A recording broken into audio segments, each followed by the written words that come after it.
Hello friends, welcome to our channel. ఈరోజు మళ్ళీ వంకాయలు హార్వెస్ట్ ఉందండి. ఒకసారి మొక్కలన్నీ చూద్దాము, ఆ తర్వాత ఈ హార్వెస్ట్ చేసుకుంటా.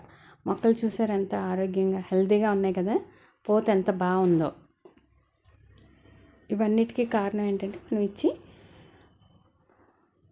ఫెర్టిలైజర్స్ అన్నమాట. ఎక్కువగా లిక్విడ్ ఫెర్టిలైజర్స్ ఇవ్వండి.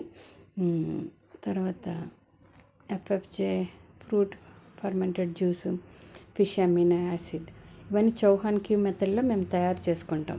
ఏం లేదండి, మనం తీసుకున్న క్వాంటిటీకి అది ఫ్రూట్ అవ్వచ్చు, లేదంటే ఫిష్ వేస్ట్ అవ్వచ్చు, ఏదైనా వాటికి ఈక్వల్ రేషియోలో బెల్లం కలుపుకోవాలి. అదే చౌహాన్ క్యూ మెథడ్.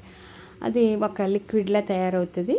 అది కొంచెం 5 ml అట్లాగా మనం వాటర్లో డైల్యూట్ చేసి స్ప్రే చేయొచ్చు, మొక్కలకు కూడా ఇవ్వచ్చు. ఇది ఇంకొక వంగ మొక్క, ఇది షెర్రీ టమాటో.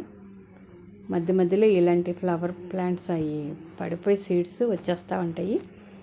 అవి కూడా చూడడానికి అందంగా ఉంటాయి, పాలినేషన్కి యూజ్ అవుతాయని అక్కడక్కడ మొక్కలు ఉంచుతాం.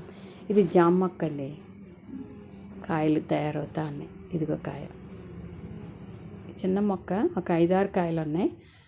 దానికి మరి జాగ్రత్తగా మనం పోషకాలు ఇస్తే కాయలు పెరుగుతాయి అన్నమాట. ఇది ఒక బీరపాదు, పైకి వెళ్ళిపోయింది, ఇది బాగా పైకి పాకేసింది. ఇది డ్రాగన్ మొక్క, ఒక బటర్ఫ్లై అని చూసారా దీని మీద. గార్డెన్లో అవి కూడా మనకి అలవాటు అవుతాయి, కథలో మనల్ని చూసి ఏం బెదిరిపోయి. చూడండి అలాగే ఉంది. నేను వీడియో తీసుకుంటా అన్నాను, అది అక్కడే ఉంది. అది ఇప్పుడు వెళ్ళిపోయింది, అంత దగ్గరికి వెళ్ళిపోయింది అది. అలా పాలినేషన్కి ఇవన్నీ కూడా ఫ్లవరింగ్ ప్లాంట్స్ అవన్నీ కూడా యూజ్ అవుతూ ఉంటాయి. చూడండి ఎంత బాగుంటుంది ఒక గార్డెన్ కదా.